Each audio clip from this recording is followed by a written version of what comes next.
welcome to another episode of Out of Spec Dave, where today I'm going to talk a little bit about the Polestar 2. Now, what we've done is we've rented this I guess is a 2023. This is the dual motor variant, which is a 78 kilowatt hour battery pack with a 300 kilowatt battery motors. It's basically 170 kilowatts. If you see down here, there's a little sticker, and if it says 78 kilowatt hours, that's the battery pack, and the 300 kilowatt, that actually denotes that it's a dual motor variant, the spicy one, not necessarily the performance. But the question I have is, why are there so many of these Polestar 2s as rental cars? And let's explore that today.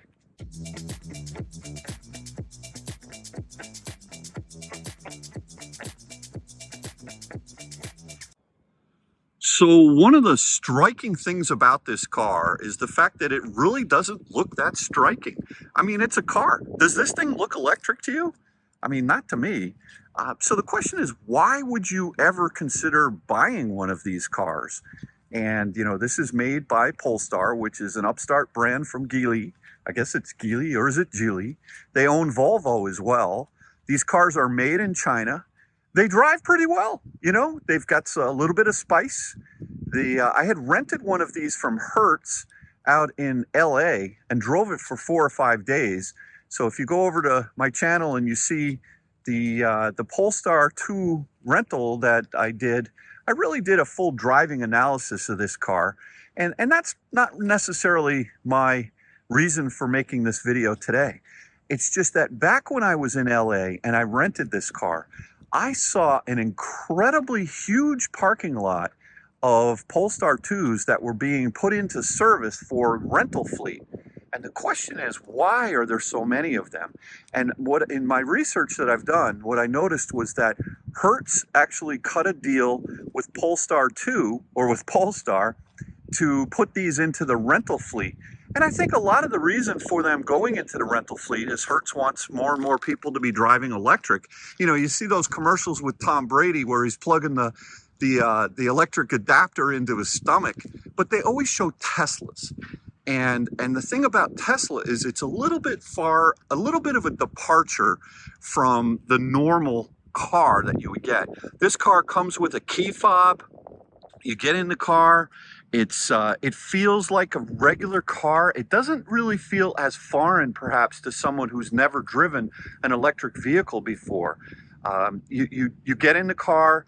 There's no push button on like a Tesla, but it's very easy to drive this car. The integrated maps from Google, they actually show you where you can find charging stations.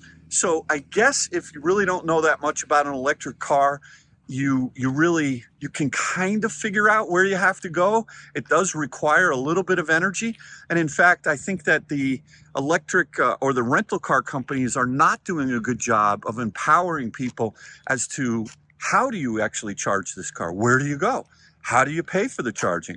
And we're going to have a whole video up on that where Out of Spec Mom, Kathy's going to do a little rant on that, because when we rented this car, we really were not handed very much information at all.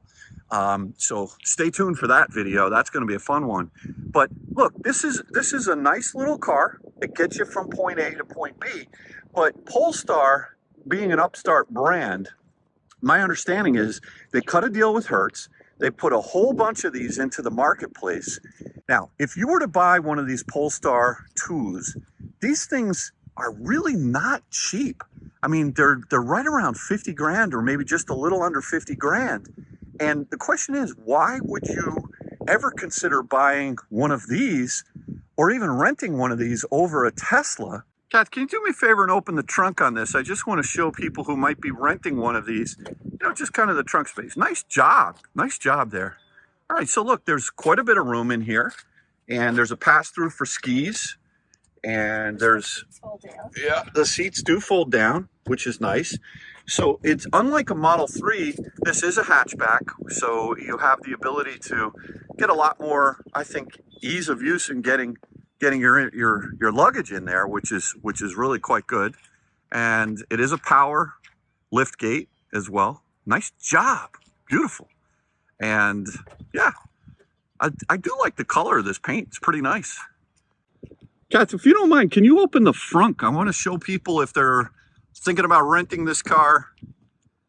Yeah, pull handle. Yeah, pull the handle.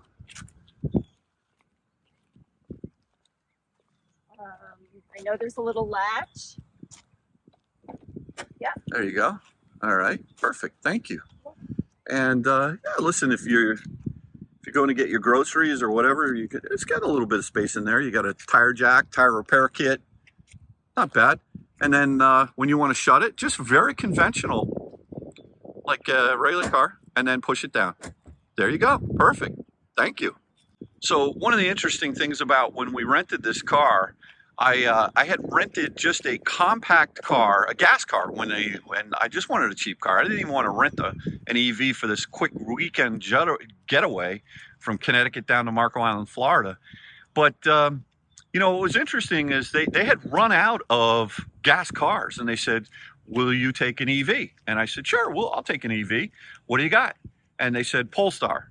So I took the Polestar, and then I realized that Kathy is going to have to drive this car on Monday because she's going to stay down here an extra day and return it. And they said that you had to return the car at a 70% state of charge. Now, when we got the car, they delivered it at 100% state of charge.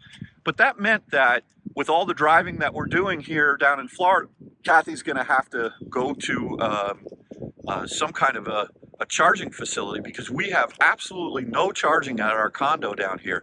No level 2. And even the level 1s, they've blocked them so they only work at night. And lately, I haven't even been able to plug in on a 110 or a 120. Now, this rental car does come with a charging cable that would allow me to plug into a 110. But it's something she's got to think about. So I said, why don't we just get a Tesla?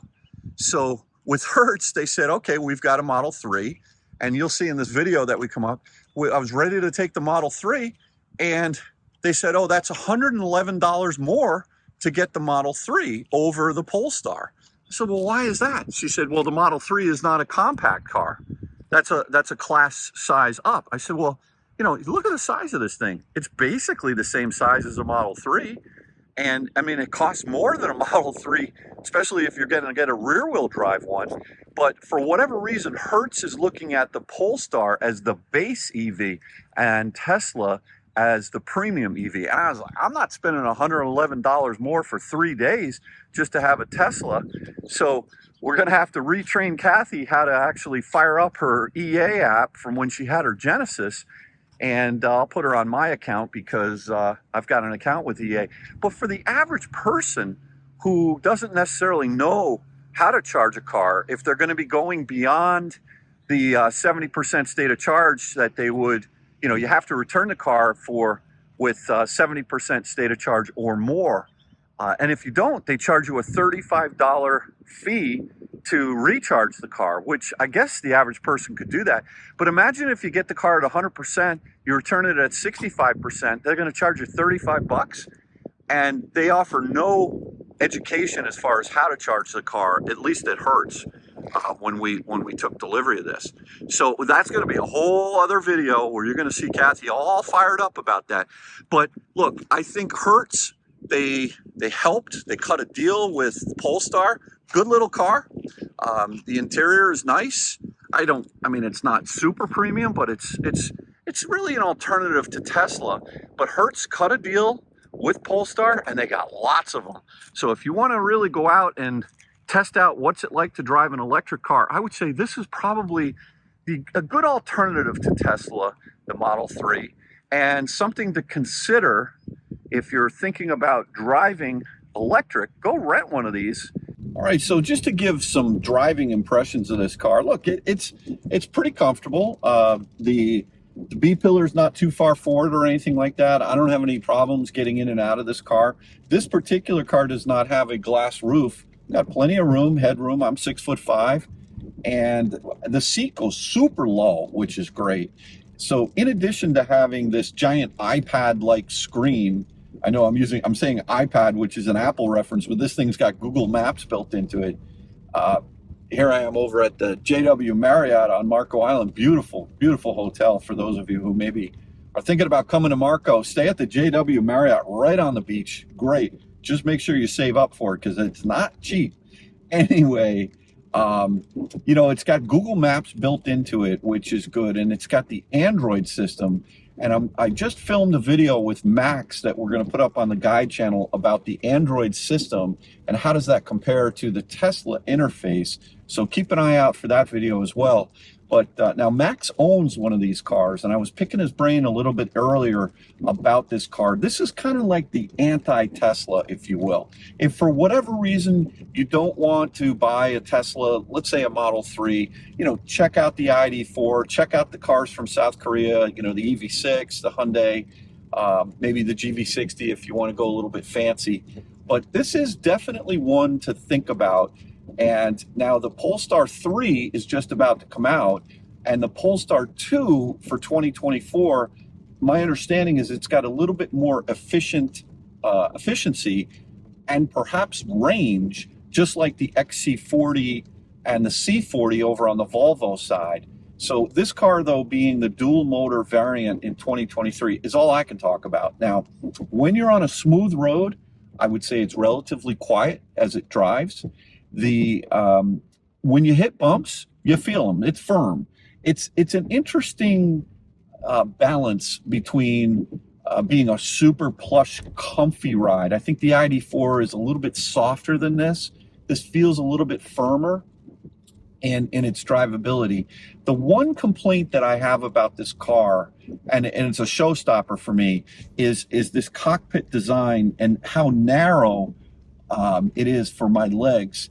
It has this V-shaped center. It's not even a waterfall. It's just, I guess you call it a waterfall, but where you have the controls to put the car in gear, the drivetrain, transmission, whatever you want to call it, park, reverse, neutral. It's very wide up towards the dash, and then it tapers back. And you know, to me, I just don't have enough leg room, knee room. I have plenty of leg room, head room. It goes back, the seat goes low, but it just does not work for me. It's just too narrow. The controls are on the door panel, very conventional. A little joystick for the mirrors, very intuitive.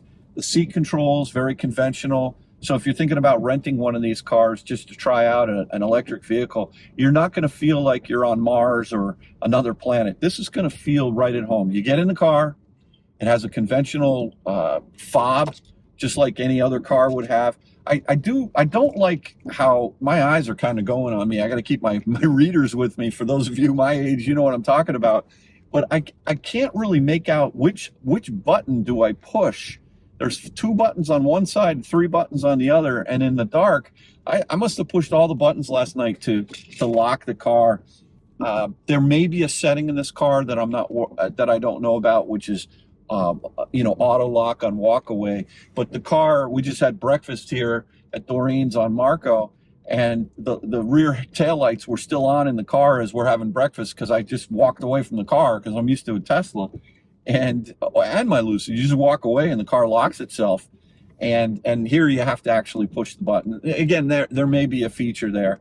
I could not for the life of me find the USB-C port, and there's a I guess a charging spot, remote, or you know, a wireless charging spot just in front of the gear selector. But there's those little rubber pieces that you kind of flip up, and under there you'll see a USB-C and a USB-A port. Max had to tell me where those are. Now again, I could have read the manual, I could have Googled it, but I called Max. What are you going to do? I do like the screen that is directly in front, unlike a Tesla Model 3 or Model Y, where all you have is that center screen in the dash. Here you have an additional screen that is, it's great. I think it's a really nice. The graphics on there are amazing for the way I have it set right now with the navigation in there. Really nice. I like that a lot. It's got conventional stalks, which, you know, unlike the new Model 3 refresh and the S and the X and eventually the Model Y, I guess the Juniper refresh of that, they're going to kill all the stocks and you're just going to have buttons. So this is, it's kind of a mix between, there's a lot on the screen itself, like a Tesla, the iPad, if you will, but there are buttons on the steering wheel and there are conventional stalks. This car also has decent ADAS. I forget what they call the system itself, but I was using it driving home from the airport last night or the night before, and lane centering works great, and dynamic or adaptive cruise works fine, and I really don't see any strong issues with this car as far as the advanced driver assistance. So yeah, here I am at Kixamda's Park, and it looks like it's closed. The boat ramp looks like it's not open today. It's a little bit rainy here on Marco. So I'm just cruising around and checking out the sights. Looks like maybe they got some storm damage here. Oh boy. Yeah, so anyway, just in terms of the drivability, it's just an easy car to drive. You get in the car, you drive it. Don't be afraid if you're going to rent one of these. Pretty conventional. The screen itself, we're going to go over the navigation on the Out of Spec Guide channel on this Polestar 2, so you can kind of get a little bit better feeling. So I won't go in depth on that at all, but try one out, rent one out. Just realize that if you're going to DC fast charge this car and not charge it on a level 2, this is a CCS car, and you're going to have to figure out how to charge it, where to charge it, how does that work. And I think if you proactively tell Hertz ahead of time that you're going to rent an EV, you're going to have a much better experience than if you just show up and say, oh yeah, give me an EV. Then it kind of depends on maybe the person behind the counter, because they had no marketing collateral at all to hand me. And the strange thing was, I rented the car from Thrifty, and they were at the same counter as the Dollar, and then they said, oh, the Hertz people could check you in, and so it ended up being a rental from Hertz, but yet my contract was with so it's very confusing in terms of these rental car companies. So do your homework a little bit ahead of time in terms of planning. If you just want to rent it out and drive it 100, 150 miles, they are going to give you the car with at least 70% state of charge. So you'll be able to drive the car, figure 180 miles comfortably. And if you don't want to charge it at all, that's fine. They're just going to charge you $35 to recharge the car. So keep that in mind in terms of your budget when you're planning on renting one of these. And then lastly, away from the whole concept of renting, it's good news that both Volvo and Polestar have joined up with Tesla to support NACS, meaning that you'll be able to eventually pull up to a Tesla supercharger and either using an adapter or natively be able to charge this car and the Polestar 3 and whatever cars Polestar comes out with in the future. You'll be able to charge those at Tesla superchargers. So I think that's a good move strategically on their part. Look, the interior material choices, Kathy was like, it's not very high quality, but I would say it's actually a little upscale from the Tesla, at least the Model 3, Model Y. I haven't seen the refresh yet. No one's seen that. They made a lot of improvements there. But Kathy's Tesla Model Y, not that it's in a poor quality in terms of the interior choices, it's just very Spartan. This is a little bit nicer choice of materials. I think, I don't know, I like it. Kathy didn't seem to like it very much. And this was like, our son Kyle, I think one of his all-time least favorite cars as a kid, for whatever reason, is like the Nissan Versa. He just doesn't like that car. And like a red Nissan Versa is the worst combination. I think this car, for whatever reason, is this is Kathy's Nissan Versa. And I don't know why. I don't know why she's showing as much anger towards this car. Perhaps it was the experience at Hertz. I don't know.